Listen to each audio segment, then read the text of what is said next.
following program is a SUTV student production. The views expressed are not necessarily those of Salisbury University, the University System of Maryland, its regents, administration, officers, employees, or representatives. Such as Vice President of Student Affairs, Dr. Dan. 7:30 in the morning beside the Wayne Street parking lot.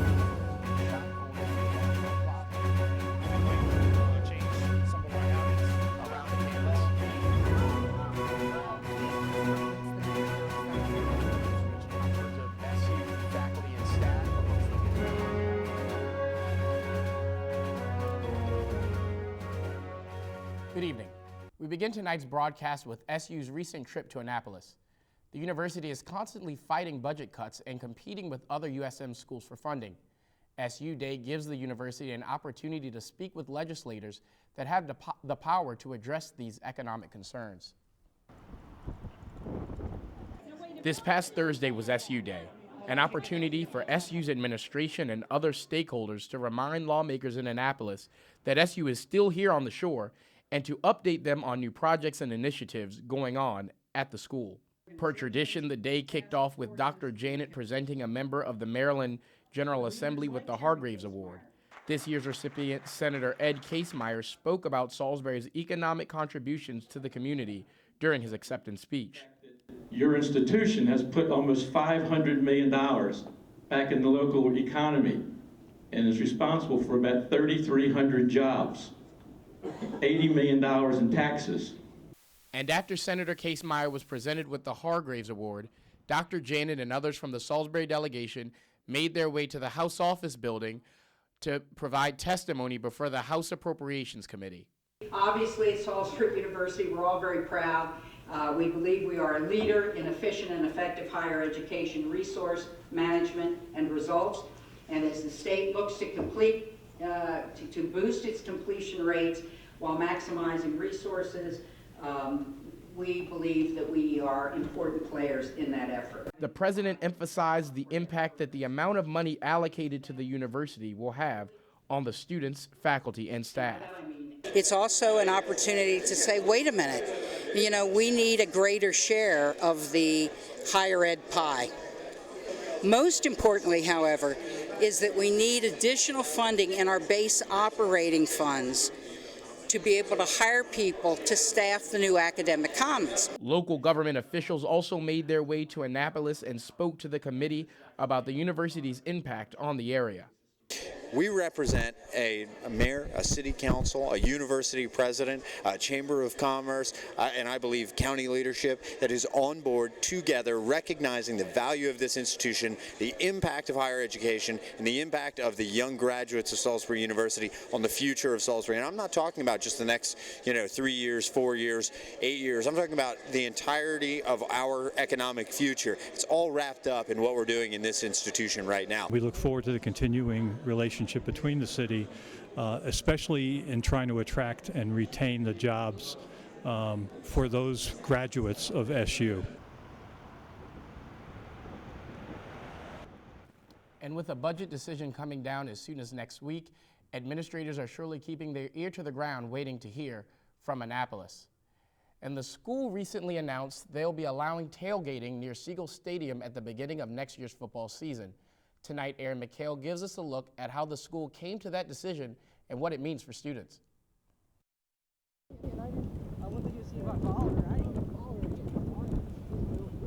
As we prep for the opening of the new Siegel Stadium, Salisbury administration has made the decision to allow tailgating, a decision students seem to be excited about and one that administration feels that they'll be able to keep safe. Okay. We've had requests for quite a number of years, actually, for tailgating on campus. And so we've looked into it, but particularly with the building of the new stadium, there was an opportunity really to say, what do we want to do to really draw people to the stadium, for them to come and have a good time and for this to be a good experience. And so actually we have a group that's looking at that and saying, what should a game day experience look like? We want it to be a more holistic approach. We think of people setting up a table and having food and having games, and that alcohol may be part of it, but alcohol is only a small part of it. We don't want alcohol to be the major reason for it. The rules that we're looking at say that tailgating could include reasonable amounts of beer and wine. Hard liquor would not be permitted as part of tailgating. And when I say reasonable amounts of beer and wine, if it's a 3-hour tailgating experience, I mean the national data talks about 1 drink an hour is reasonable drinking, and if you go beyond that, you run the risk of binge drinking. So that's kind of hard to enforce, but we really want to encourage responsible drinking. Any way that we can show off this incredible stadium and show off the school spirit and the pride that we have here at Salisbury University, we want to do it. But again, we want to make sure that we do it in a way that is safe. SUTV spoke with students to see how they feel about the new game day experience.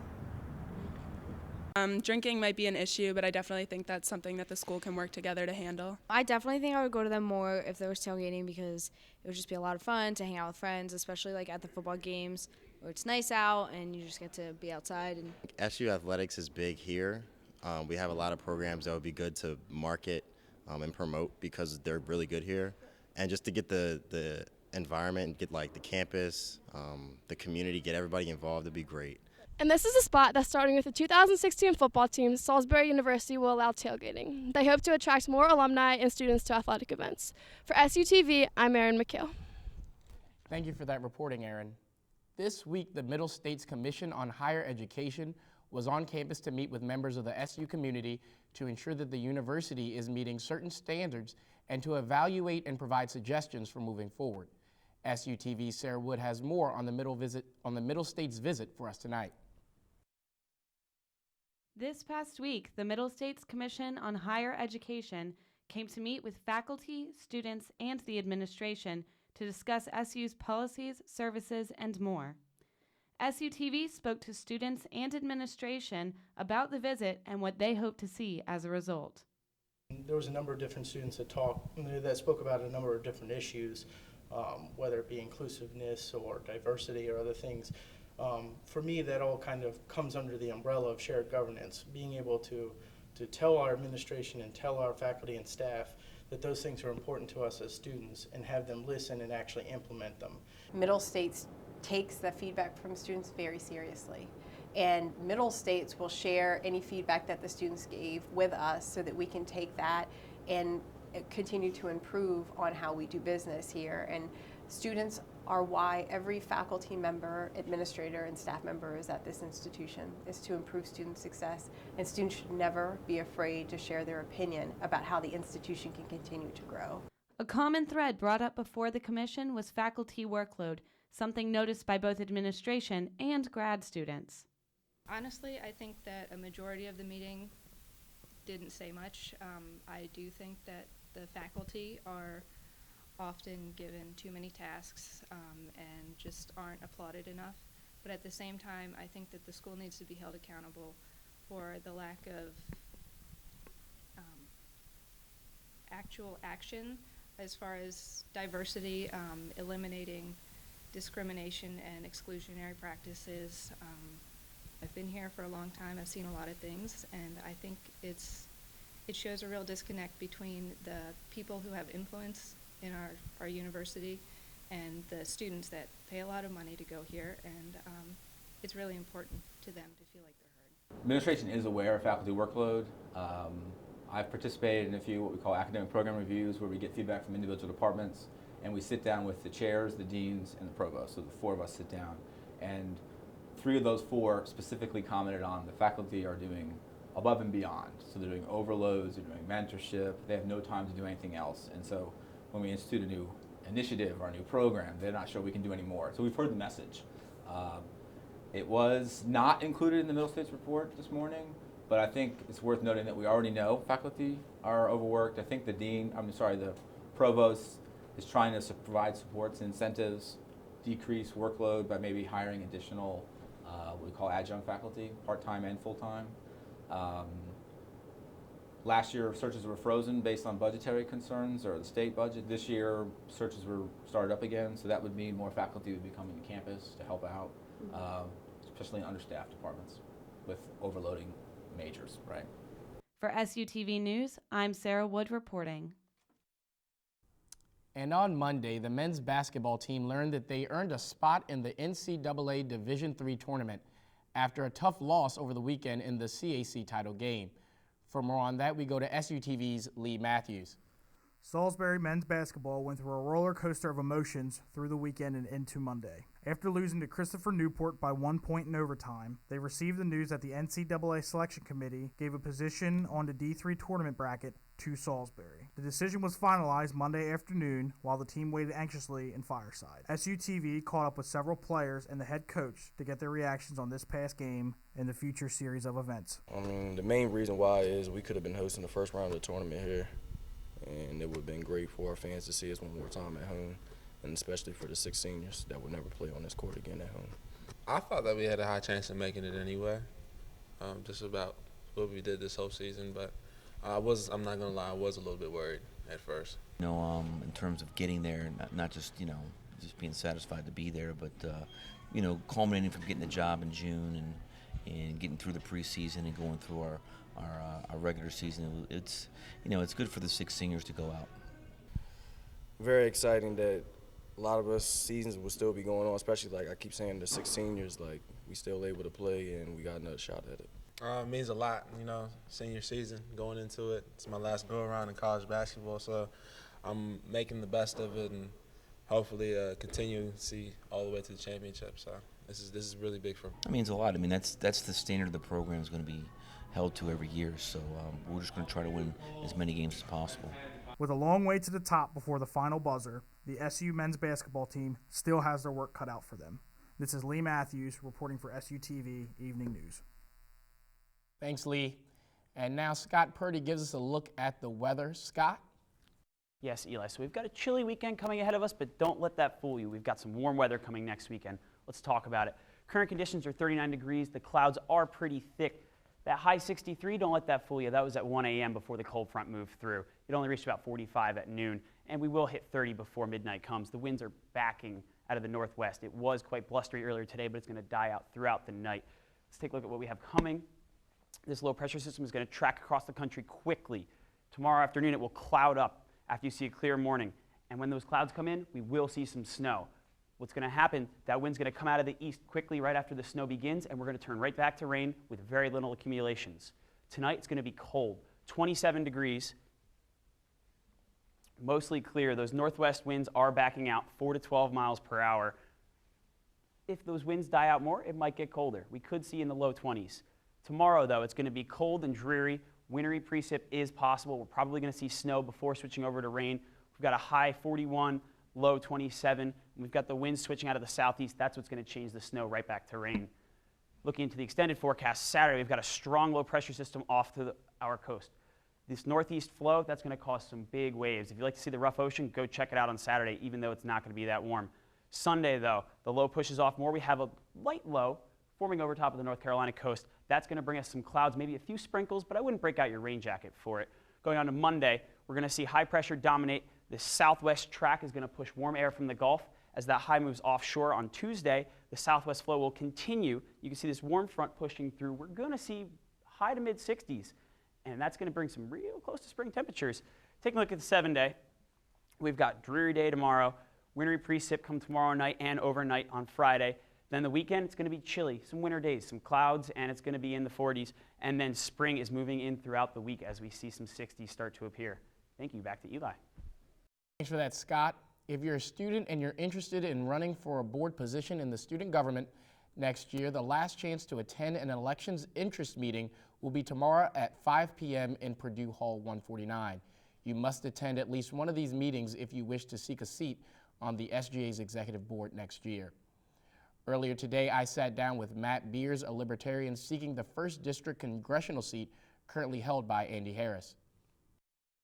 Tell us a bit about yourself. Well, I'm a 25-year-old Navy vet out of Cecil County. I'm going to school right now for education. One thing I learned about my time in the military was that I really had a passion for service, which is one of the reasons I'm also going to school for education, because I want to serve in the community. And that's also a big reason why I'm running for Congress right now, because I just want to serve better than the people who are serving not themselves, but the political parties and the special interests, and not serving the people in the district like they need to be. You know, I thought when I went to register, I could be a Democrat or a Republican. Didn't really know much about any other third parties. And in my time in the Navy, I met a lot of people, was exposed to new ideas, and when I started doing the research about where I stand politically, I came across the Libertarian Party, which is a very common sense approach party. They recognize individual liberty in both socially and economically, which is sometimes forgotten by the Republican and the Democratic Party. And they're the middle ground party, I think. The politician's job to work with and talk with the people doesn't end on election day. That's when it begins. So having a town hall 2 months before a primary isn't productive. Or a couple weeks ago, Jim Ireton was on the show and said that he was ready to beat Andy Harris with his record like a 2x4. So I think that we can hold politicians accountable without divisive rhetoric that really alienates voters and encourages them to stay home instead of coming out to vote on Election Day. And Beers joins a field of candidates, including Salisbury City Councilman Jim Ireton on the Democratic side and former Republican delegate Mike Schmiegel. Our full sit-down with Mr. Beers is available on our YouTube page. While the football season has been over for some time now, the members of the team are still filled with excitement from receiving their NJAC championship rings. For more on the season, the rings, and a brief window to next season, we go to SUTV's Kevin Gay.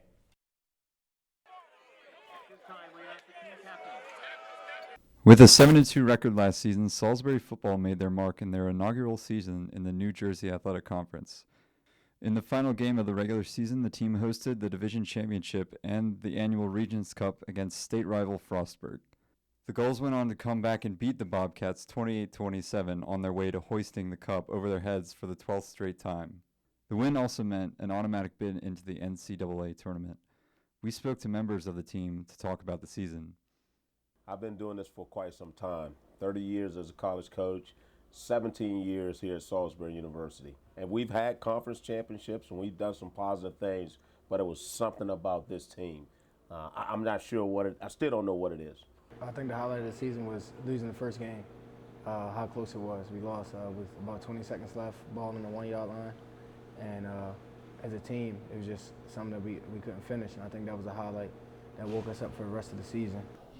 Combination of things. Obviously, win the conference, that's what you want to do, but we haven't beaten Wesley in 10 or 11 years, and having to do that, the first team in a while, that was great, and that helped win, obviously, the conference, and that to me was the highlight of the season. 2 weeks ago, the team received their division championship rings in a private meeting between the players and coaches as a way to cement their achievement into the school's record books. We did had a chance to see the artwork. And normally what I do is once I receive the artwork, I send it out to all the guys. Mainly I take that back, I send it out to the seniors. The seniors and our staff, and we just collectively come up with a decision. They've been 4 years to the program, some people more, depending on injury or whatnot, but they've earned the right to design the ring, so we just followed them and went by their decision. Currently, the team is preparing for their second season in the NJAC and title defense next fall. However, the team will have to deal with the changing roster. For SUTV News, Kevin Gay reporting. Thanks, Kevin. And finally tonight, many of the majors and minors offered at SU are not very different from the programs that you would find at other colleges and universities in the state and across the country. But tonight, Mitch Cannon introduces us to a program that cannot be found at any other university in the state of Maryland, and one that seems to be pretty special to the students involved. The glass program at Salisbury University is the only glass program in the state of Maryland. The Glass Club provides a unique opportunity for glass majors and non-majors alike to pursue this art form. I sat down with 2 dedicated members of the club and program. What we do is both production and free nights. So the production nights involve making pumpkins, ornaments, sometimes paperweights, hearts, flowers, things for Valentine's Day. So holiday sale stuff, and then we sell it on campus. So it's a beautiful opportunity for people not only in the glass program but outside the program to come in and learn new things that they haven't learned, including production. I enjoy just the variety of ways that you can use it, not only just with color but the variety of shapes, and how it's not just a craft. You can also make sculpture out of it, and there are just a huge variety of ways of using it, whether it's casting or blowing. This is Mitchell Cannon reporting for SUTV News. And that does it for our broadcast tonight. I'm Eli Modlin, and for everyone at SUTV News, thank you for joining us, and have a good night.